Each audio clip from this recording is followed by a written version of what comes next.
I'm going to tell you the three things that I see high achievers, overachievers, type A people, people with high executive functioning, people who are driving off high functioning anxiety, people who like do a lot of things struggle with for the last decade. Like these are the things like they struggle with for the last decade.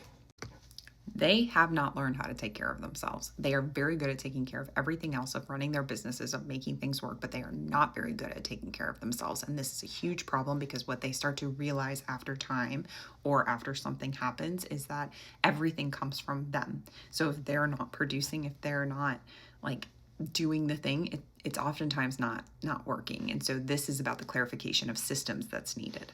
They don't struggle with making decisions, but sometimes they get into points of their life where they're starting to recognize like they don't want to make those decisions anymore. And this is the result of burnout. It's because you've been over functioning in an area for far too long or not doing it with a system in place. And you've decided like this isn't, you don't know if you want to be doing this anymore. And now that questionability and that like constant shiny object thing is looking really good because what you're doing right now doesn't feel like it's fulfilling you.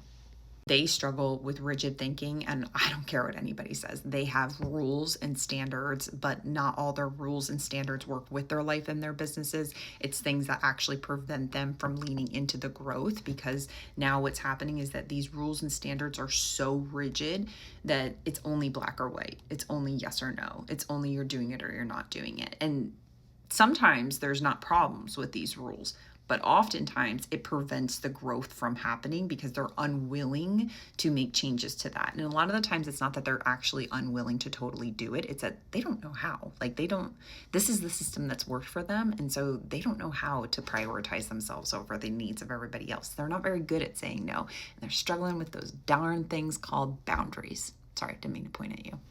Sounds like you need to follow my profile, but also I want you to pay attention to the way that you are taking care of yourself. If I could like teach you one thing, it would be how do you prioritize your health, well-being, interests, needs, and not to the point where it's isolating you from complete socialization, but like that has somewhat of a balance or a homeostasis of like, how do I take care of myself and still put fluid into the buckets that I'm carrying around, and which one of these buckets do I want to set down? Because once you start really going through that, once you do the deep higher level work of working with a coach who helps you with changing the way your brain thinks, things start looking really different. Now you start becoming values aligned, and that is what's most important. Go ahead and follow me for more. My name's Nichole Coyne. I'm a clinical therapist as well as a coach and consultant for high achievers and perfectionists. I post on here a whole heck of a lot, so you should stick around. Have a good day.